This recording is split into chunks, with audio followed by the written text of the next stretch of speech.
Can't wait to learn the CCPF Practical Maths program. Now you've watched the introduction video, let's have a closer look at how we use the 6 books in the Practical Maths program package. The first is the overview document. It gives you all the details about the content and how to use it to plan a lesson. It contains information about our approach to teaching and learning, so exactly what we do, why we do it that way, and how we do it. It is very visual and easy to use. Next are the instruction guidance scripts. 200 is our magic number. We have 200 scripts and videos, and each of the children's books and the teacher's book have 200 pages. Every objective has a code attached, so they can easily be found across any of the documents. The scripts show you exactly how the videos instruct in each objective, and they link directly to a children's workbook page. However, we also want to provide an opportunity for teachers to use their own creativity. This additional book has ideas that you can adapt and use to make activities or games in your own way. As teachers, we're always looking for interesting, fun ideas for starters or plenary sessions, and this book will be a good starting point to give you some ideas to build on. If you can, work with a colleague and see if you can design some fun ideas together. The final 3 books are the children's workbooks, with activities directly linked to the instruction videos and then some additional examples. Now we have a good overview, I'm going to talk you through exactly how you plan a lesson. The starting point is always the overview document. You should have a look through it when you first get it, just so you have a really clear idea of exactly what's in it. If we look at the contents page, you will see that one page is highlighted pink with a pencil with a face. This highlight is to remind you of the most important planning starting point, which will always be the lessons on page 50, where you will find all our calculation objectives, each with the code you see in yellow. Let's zoom in and explain the codes. This says 1 ACP1. The first number tells you the year group, so this is for year 1.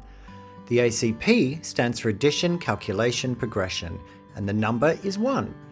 So this is counting and adding more. The first objective a year 1 child is taught in addition. The codes could also be SCP, MCP, or DCP for subtraction, multiplication, or division. Sometimes you will see a code twice, but one has FB after it. This stands for feedback and is an additional instruction strategy to go with an objective. So, if the code was 1MCP03FB1, it means it is an additional instruction for year 1, multiplication objective 3, which is doubling 1-digit numbers. There are always multiple ways to do any objective, so sometimes we have additional instruction in case a child is not understanding a particular method or it's a difficult concept. So, let's plan a lesson using the 9 steps you can find on page 17 of the overview document. Remember, we always start on page 50. Let's say you're a year 1 teacher and you want to do a lesson about subtracting by finding the difference. You can see that 1 SCP3 is the objective you are looking for. Now, scroll down to the objective pages and find 1 SCP3. Have a look at the first 2 images, which show the pages in the children's workbook, and next to it are 5 screenshots from the instruction animation. The activities in the children's book also have their code at the top of the page. Find the code in the children's workbook and see if there are more activities. The overview document only shows 2 example pages, but sometimes there are more. Here is the page that matches the instruction and another example using cubes. The next page also has a set of different questions for the same code, but these use bar models. Then the next page has the final questions for the code, but this time finding the difference using a number line. Decide which one is best for your lesson, and remember you don't need to do them all. You can come back to the others another time. You will see the pages have a coloured rectangle at the top of them with this smiling pencil. Make sure you tell the children that the pencil is showing them an example of how to do the question. All books were designed to be completely wordless. The pencil acts as a visual guide or a success criteria to help the children understand the question and to refer back to if they're stuck. You could ask your class to come up with a name for the pencil. Now you have found your objective and chosen your activity for the children. It's time to read the video script in the instruction guidance book and watch the animation. The animation has no audio, so if you show it to the children, you can explain exactly what is happening based on the script. Or you can read the script, watch the video, and use the strategy to help you do your own explanation on the board. If you want to contextualize to different languages, you can record the audio and put it over the animation. The final step is to look in the teacher's book and at some of the posters that also come with it to see if there is anything in the number or subtraction pages you could use.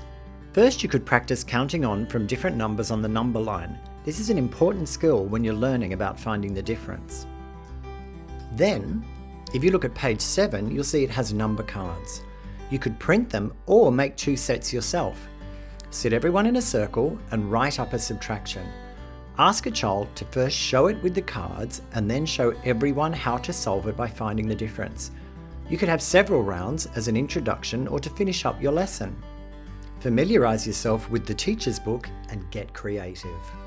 Let's try one more, imagining we are a Year 3 teacher who wants to do a lesson about multiplying using number facts to multiply by 10. Start on page 50 of the overview document, and we can see it is 3 MCP 4. It also has an additional feedback video, 3 MCP 4 FB1. Look at the activities in the children's book and decide which ones you will use.